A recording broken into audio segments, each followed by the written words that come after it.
Hey everyone. Yeah, I know, the voice currently still sucks, and that's going to be the reason why you're hearing me only briefly here, and why there are still going to be other people who are reading the scripts for these videos that are coming up. You will not hear me until my voice is recovered. I'm also moving, so that's fun. Point is, you will not hear me for at least another week, or maybe just under that.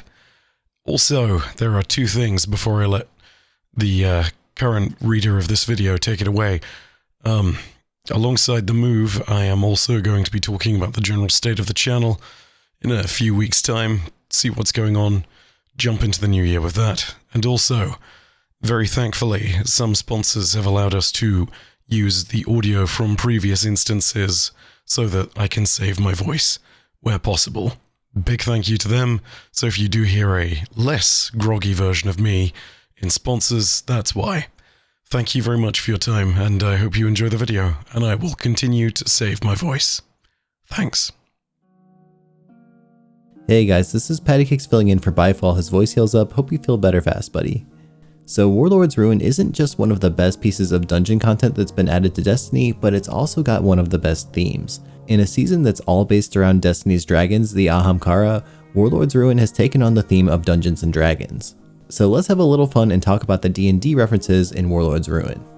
First off, just after you begin the dungeon, instead of heading up the normal intended path, go forwards until you see a cliff. Continue to head left and follow the cliffs until you find a cave. Inside you'll find a bonfire with 3 skeletons. Now clearly this is a nice little Dark Souls reference. I mean, it's a bonfire, but I think this is also a bit of a D&D reference. You've got your classic 3 archetypes of fantasy classes here. A melee warrior with a longsword and a shield who could be any D&D class from a fighter to a barbarian, a bow-wielding character who's probably the party's rogue and skill expert, and a skeleton with a staff and a pointy hat which is clearly the party's mage, be they a wizard or a sorcerer. Now on the face of it, this shows the archetypal D&D party with the 3 classic identities of heroes represented here, and I think it's also a commentary on something else in D&D, waiting for the session to start. It's a common trope that you'll be waiting a long time to get your whole group together for a D&D session. These skeletons might be players who died waiting for a session to begin. Maybe their DM was missing, maybe it was another player, at least this guy with the bow died comfortably. Next, we have to talk about how the Scorn are basically one of your classic D&D enemies, zombies. In Destiny's lore, Scorn are all undead fallen who have been resurrected thanks to the powers of the darkness corrupting their ether into dark ether. It's easy to draw the direct parallels to D&D's undead who are raised through the powers of necromancy. But the parallels go even deeper than this. Each of the larger Scorns, such as the first boss Wrathil, are known as Broken Knights.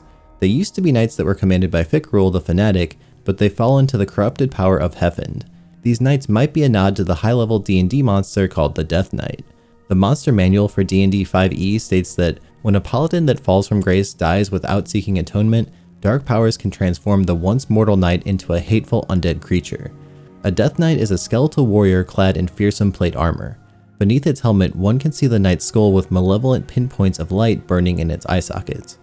This description makes a reasonable parallel to the greater Scorn Knights, who were resurrected by the Fanatic and sent to bring the Scorn on a mountain under the Fanatic's rule. They might alternatively be in that in-between stage between Knight and Death Knight. If they were paladins who broke their oaths, they might be considered oathbreakers. Next, we have the dungeon and getting thrown in jail. After all, it's Dungeons and Dragons. Here's a dungeon in the dungeon activity. I think it's fair to say that if you're raiding a castle in D&D, it's not impossible that your party falls into a villain's traps and gets thrown into a prison cell. Breaking out thanks to a party member being observant enough to figure out a way to escape is another classic D&D trope, but the dungeon doesn't end there. After you've broken out of jail and killed the single poor lurker that they posted on guard duty, you need to navigate through the dungeon crawl filled with secrets and broken down passages. It's also filled with traps which can easily be found if you take your time and check for them properly but are otherwise deadly. This is classic D&D dungeon crawl material. Next, whilst we've talked about the dungeon, we should talk about the dragon Hefend. Unsurprisingly, the dragon at the center of this is less of a reference and more of an overt cultural trope. But Hefend and specific D&D dragons can actually hold on to something in common. First of all, Hefend is dead and empowered with taken energy. That detail sets him apart from most of the other dead Ahamkara. It does, however, make him comparable to something cool from D&D, and that's a Dracolich. But to understand a Dracolich, you need to know what a Lich is. A Lich in D&D terms is a being who's gained immortality by separating their soul from their body and storing it in a receptacle called a phylactery. They do this using powerful dark magic from the school of necromancy, which focuses on the energies of life and death.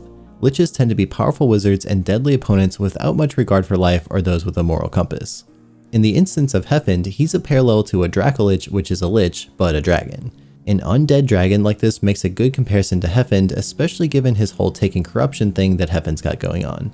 Whilst all Ahamkara can commune and even make bargains after death, Hefend's taken power makes him much closer in nature to a necromantic Dracolich than any other Ahamkara. Hefend does lack a phylactery though, unless the bones distributed throughout the complex that are being worshipped count.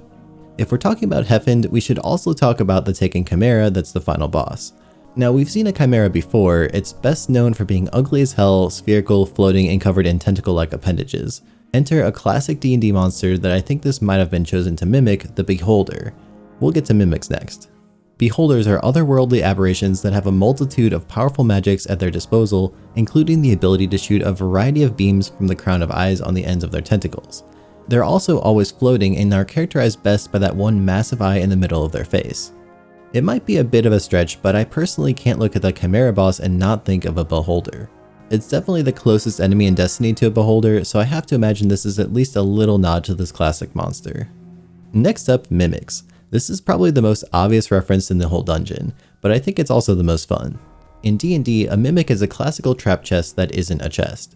These have been copied across a bunch of fantasy IPs such as the Souls games, but they originate from the humble world of D&D. Mimics are actually a consequence of evolution, given the tendency for adventurers to let their guard down due to excitement when seeing a chest. When someone tries to open a chest, it'll open up, show its teeth, and then promptly swallow the adventurer whole, killing them. In Warlord's Ruin, the mimics take the form of a chest full of screebs. You can identify them as mimics by the thin layer of ether that you can see if you shoot them. These are all over the Warlord's Ruins dungeon, and there's even a room filled with them, which is another classic RPG trope. They're deadly, tricksy, and hilarious, just as they should be. We're almost at the end here, and this penultimate one here is a little more obscure than some of the others. It's Dispel Magic. When you go through the dungeon, you can see these doors that are warded by powerful Taken Corruption. These will require Dispel at levels 1, 2, or 3. But why not say the word Unlock instead? I think it's because this is a subtle reference to the eternally useful Dispel Magic spell from D&D. It does exactly what it says on a tin. If something or someone has a magical effect, such as magically barring an entrance, Dispel magically removes it. You need more experience to level up and cast this at higher levels too, so running through the dungeon multiple times and getting to know it better is a fine analogy for leveling up, so you can upcast the spell to counter more powerful magic. Finally, we have the weapons from this dungeon. Now put aside the rocket-assisted sidearm and the sniper rifle for a second. Even though the sniper is called a lance, it and the sidearm are not super relevant to this. The bow, sword, and exotic though, they might be. You can find each of the other weapons in D&D 5e. The sword is of course something you could translate to any variety of sword in D&D, be it a short sword, long sword, rapier, scimitar, or even a great sword, but it's actually called a sickle. The sickle exists in D&D as well as a simple weapon that uses a d4 for damage. The bow is pretty self-explanatory, no reason to look at that as anything that's particularly special. The exotic from the dungeon though, that's worth talking about because it's a crossbow. Not just any kind of crossbow though, a hand crossbow. In D&D 5e, hand crossbows can be wielded akimbo style, one in each hand like a sidearm. And what do you know, that's exactly what this weapon is, albeit with special ammo. Bungie could have chosen any aesthetic for this exotic, but I think that the choice for a rocket-assisted sidearm to be a hand crossbow might have been just another little nod to Dungeons & Dragons. This was Pattycakes filling in for Bife, hope he gets better fast. Thanks for spending some time hanging out with me today, and I hope you have an awesome rest of your day.